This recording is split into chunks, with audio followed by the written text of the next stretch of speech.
सोमावती अमावस्या की कथा। सोमवती अमावस्या की कथा में बताया गया है कि एक साहूकार के 7 बेटे और बस एक बेटी थी। इनके घर पर अक्सर एक ब्राह्मण भिक्षा मांगने आता था। जब भी साहूकार की बेटी भिक्षा लेकर आती तो वह ब्राह्मण भिक्षा लेने से मना कर देता था और कहता था कि तुम्हारे भाग्य में सौभाग्य नहीं वैद्य लिखा है। यह सुनकर साहूकार की बेटी दुखी हो जाती। कई बार ऐसा ही होता रहा। तो एक दिन साहूकार की बेटी ने अपनी माँ को सारी बात बता दी। कैसे एक ब्राह्मण भिक्षा मांगने आता है और उससे भिक्षा लेने से मना कर देता है। साहूकार की पत्नी ने अपनी बेटी से कहा कि अगली बार जब वह भिक्षुक आए तो मुझे बताना। एक दिन वह भिक्षुक द्वार पर आया। उस समय साहूकार की पत्नी दरवाजे से पीछे छुपकर सब बातें सुनने लगी। वही हुआ जैसा हमेशा होता रहा था। भिक्षुक ने भिक्षा लेने से मना कर दिया और कहा कि तुम्हारे भाग्य में सुहाग नहीं विधवा होना लिखा है।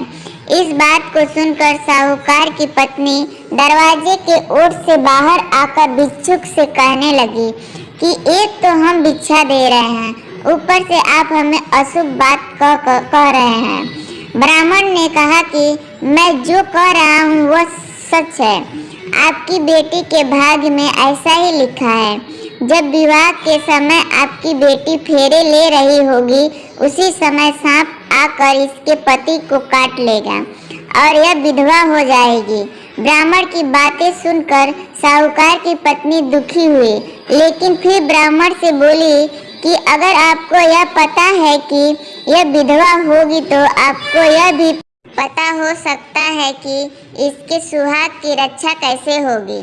साहूकार की पत्नी के ऐसा पूछने पर ब्राह्मण ने कहा कि यहाँ से काफ़ी दूर पर एक गांव है जहाँ पर एक सोना धोबिन रहती है।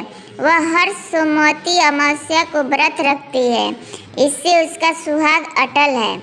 अगर वह आकर अपना सुहाग आपकी बेटी को देगी तो इसका वैद्य टल सकता है।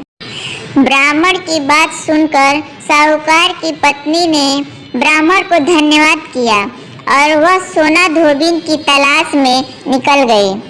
एक दिन वह बहुत धूप की वजह से एक पीपल की छाया में बैठकर सुस्ता रही थी।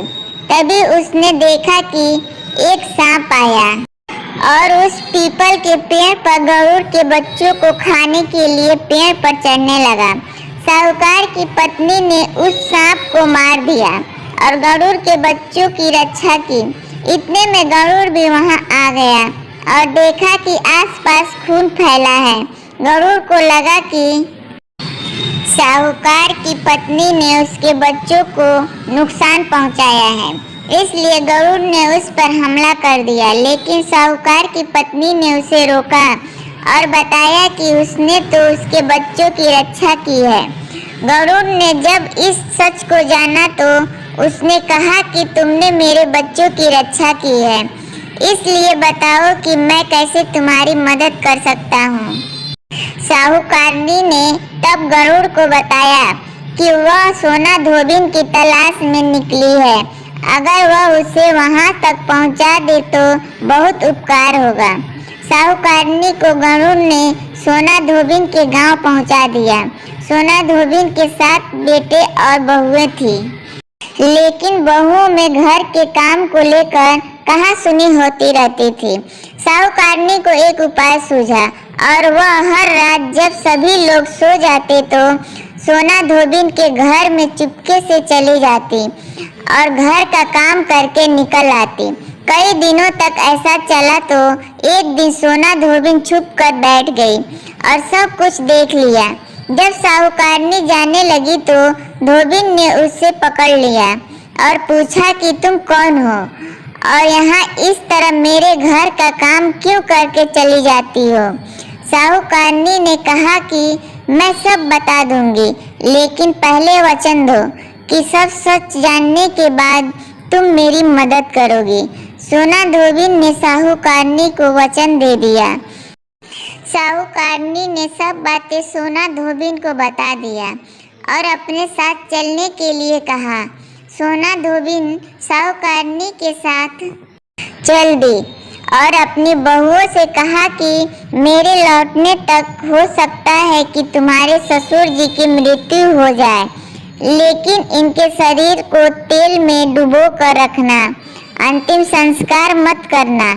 सोना धोबिन साहूकारनी के घर आ गई और जब साहूकारनी की बेटी की शादी हो रही थी तब फेरों के समय एक सांप लहराता हुआ चला आया।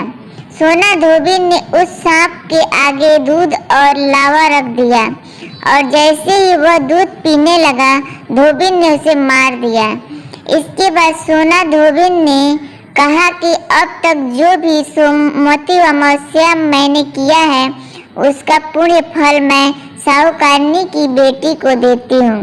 इसके बाद साहूकारनी की बेटी का वैध टल गया और वह सौभाग्यवती बन गई।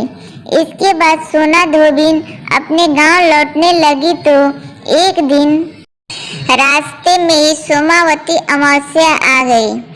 धोबन ने इस दिन व्रत रखा और पीपल की पूजा की, कथा का पाठ किया। इस बीच सोना धोबिन के पति की मृत्यु हो गई थी।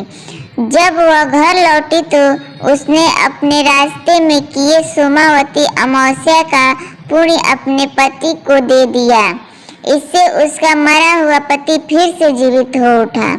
लोगों ने जब सोना धोबिन से पूछा कि तुमने अपने मरे हुए पति को कैसे जीवित कर लिया, तो उसने बताया कि उसने सोमावती अमावस्या के व्रत के प्रभाव से अपने पति को जीवित किया है।